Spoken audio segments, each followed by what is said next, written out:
Welcome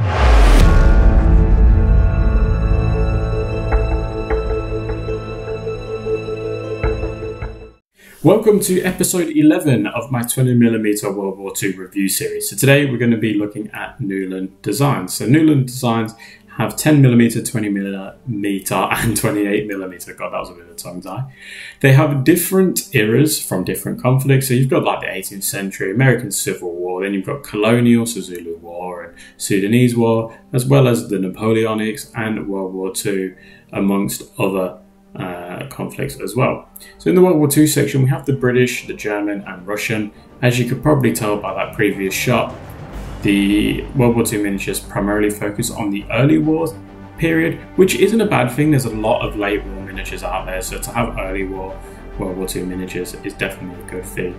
Now the ranges are rather small when compared to a lot of the ones that we've reviewed, but that doesn't mean that that range isn't going to increase in size over time. There's also the Newline Designs Painters group, which is really worth checking out. There's some fantastic painters on there, and Elliot, who's the main admin, is a fantastic bloke, always trying to get the community engaged. So definitely go on there if you've got some miniatures or you're intending to buy some.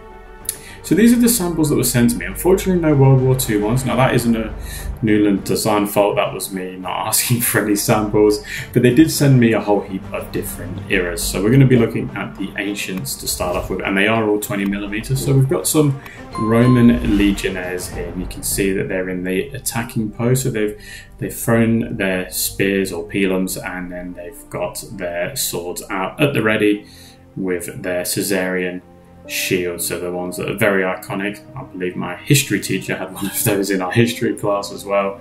So yeah, very iconic. I'm not sure if they do decals for these. I don't recall seeing them. I had to get mine from Little Big Men Studios for the Caesarean Roman that I've painted up, which you will see just here. And the decal went on pretty well. There's a little bit of cleanup I needed to do at the top. I just forgot to do it, so that's okay. But the actual miniature goes together really nicely. Gluing the shield onto the miniature is so easy. There's a hole within the shield that glues onto his hand that's in sort of a fist. So it glues on really easily and it's well hidden, as you can see here. And in terms of actually painting the miniature, it was a joy to paint. Lots and lots of detail. So yeah, really happy with that one. So the ancient and the Roman era miniatures they have, the range is really extensive, and they've got different countries as well, so it's definitely worth checking out if this is your sort of thing. I've been looking at the Epic range in terms of Warlord games and getting those painting tutorials out, but if you want something a little bit bigger, you're going to see a bit more detail, then this is the range for you, because they are full of it. Especially if you're a metal figure lover like myself, you're not really as into plastics, then these are definitely a good shout. Now these are the Germanic miniatures. You can see that they're in their very basic sorts of clothing, but they've got their variety of two different types of shields from this particular pack, and they've got their swords ready to go. The metal is rather soft. It's not super soft, but it's soft enough that you can put a little bit of pressure on there and bend the swords and bow and arrows or etc. back into shape. So it's really easy to fix up any sort of bent weaponry. And with traditional sort of metals, there's a lot of cleanup that's required in terms of just a little bit of excess metal on the side where it's being cast, but that's just what you're going to get with metal miniatures. You're never going to not get that. And here's a bit of a close-up of the shield. Sorry, my light is really bright. I actually dimmed my light down for this review series, yeah, it's, you know, there's not a ton of detail on there, but there really doesn't need to be. If you're going to paint them or put a decal on, that's going to hide most of that anyway. And the back of the shield, you're really not going to be looking at. And you can see that closed fist and shield combination works super well. I much prefer that to some other methods I've seen in the past. Now, these are some Napoleonics. I believe they're Prussian. If you're a Napoleonic fan, please correct me if I'm wrong, because I've just removed the pack, so I can't see what they were. I'm almost certain they were Prussian though. I don't know my history with Napoleonic, so I'm not going to try and say what he's got on him, but he's full of detail. He's got so much stuff on him. He's chock full, and you can see he's in sort of like an advancing pose. I was just showing before that there's again some sort of cleanup that's involved, but it's really so simple to clean, and it's very little as well. There's not a lot of flash that needs to be cleaned up from these or snipped away. Just get a file and just file away at it, and it will be very happy. Now this particular set, I believe they're pretty much all the exact same pose, or they vary very slightly. But again, the Napoleonic range is very extensive, so definitely check that out. The facial expressions on these miniatures are really good. They do vary, which is a very nice touch. Sometimes at this scale they just tend to be exactly the same.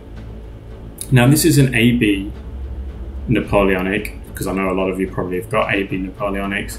They are 18mm from memory, and the Newline Designs are 20mm, and there's really hardly any difference. Now this is a French AB figure next to a Prussian, so you can see the Prussian's just a little bit chunkier. But I tell you what, you could probably get away with mix and matching these, especially with different heights of people, etc. I really think you could get away with mixing and matching. So that's a really nice touch. Obviously, they're meant to be slightly different in height, but I just can't really see, especially not at a longer distance. Now these are some Afghani and Sudanese miniatures. So you can see this guy's got a crazy looking sword. I'm hoping that is a bit exaggerated. I don't think it is, but it looks very scary and very fat. But yeah, that is the sword that we've got with this. I believe he's an Afghani, and we've also got him with his shield. So this is part of the colonial range, which is a really nice touch. Again, the colonial range is quite extensive too, especially their Zulu War and Sudanese range is very extensive. I believe they've also got some of us in that colonial section as well. So yeah, really, if you're into anything other than World War II, which we're meant to be covering, it's definitely worth checking out. World War II range is just a little bit smaller, but they've got the early war miniatures, which is a really nice touch. So you can see that this miniature is just, yeah, really nicely detailed. Lots and lots of like muscles that you can paint up, a bit of clothing, and obviously the facial hair as well is just really nice. I mean, he's got crazy hair, these guys. Yeah, this guy's got some sort of musket or rifle, and he looks ready to go.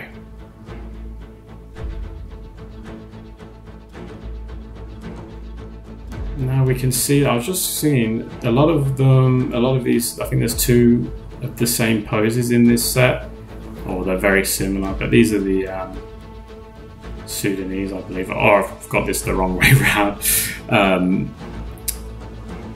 But yeah, they look the part, very nicely done indeed. Again, just a little bit of cleanup on the side there. Headwear just needs a bit of a clean up, but again, that metal is pretty much soft enough that you can push it with your finger, but not soft enough that a little tiny touch is going to bend it out of shape. And then we got this guy. It's probably my favourite one of the lot. He looks like he's ready for business. Really nicely done. That weapon looks super nice.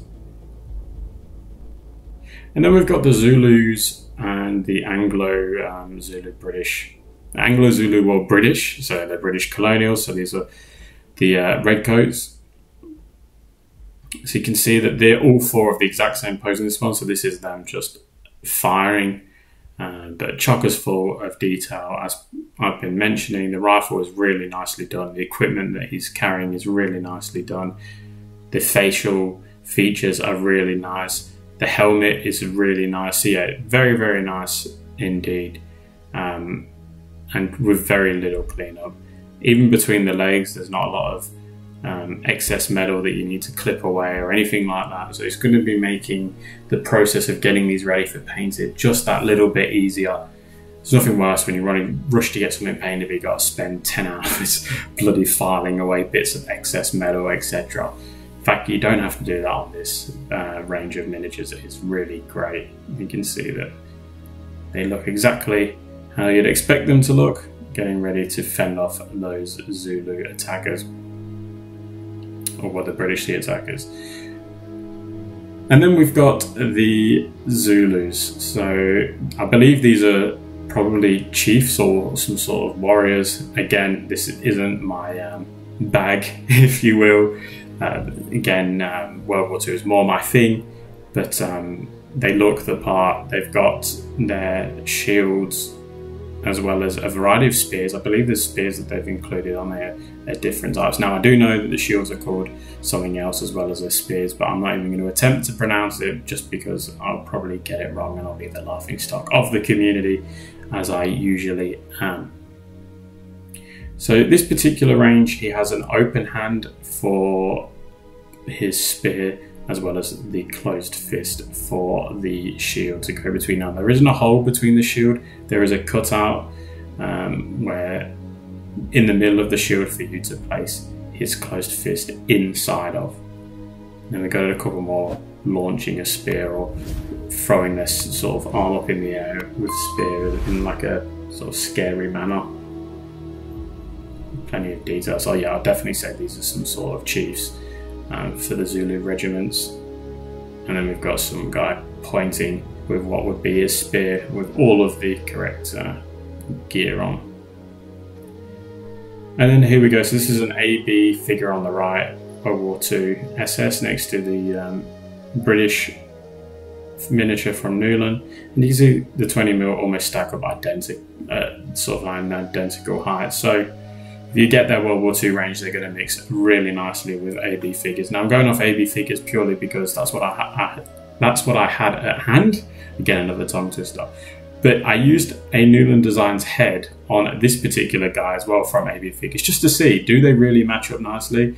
This was meant to be my old Wingate, wearing the wrong helmet admittedly, but yeah, it matches up really well. That's a head swap, straight AB body and head from Newline.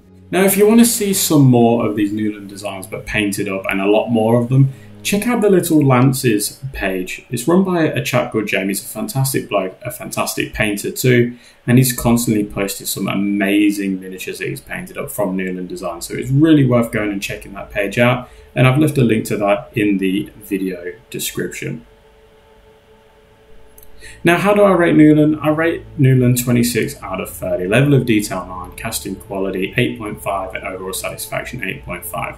Now, the reason that overall satisfaction is just a little bit lower, I mean 8.5 is still fantastic, but if the range of World War II miniatures was bigger, then it would be obviously high. This is a World War II review series. Unfortunately, there's no miniatures from World War II that I could review in this, but that's a fault of mine, definitely not Newline's fault. So yeah, other than that, everything else is fantastic. So I really would recommend going and check them out, even if you're not going to be getting anything World War II related. So a huge thank you goes out to the team at Newline Designs for sending me these samples. Be prepared for some painting tutorials coming your way to cover some of these. Obviously, you've already seen a Roman, so he's going to be painted up, as well as some of those Germanic troops, as well as some Zulus, etc, etc. A huge thank you goes out to my Patreons as well, and my YouTube channel members, of course. You guys are absolute legends. I really do appreciate everything you've done for the channel thus far. Let me know below what company you'd like to see on the review series next. I've got a few more up, so don't worry, this review series isn't dead just yet. We've got quite a few more companies to come. But yeah, let me know below what you would like to see. But other than that, guys, I'm going to leave it here, and I will catch you at the next one. Thanks. Bye.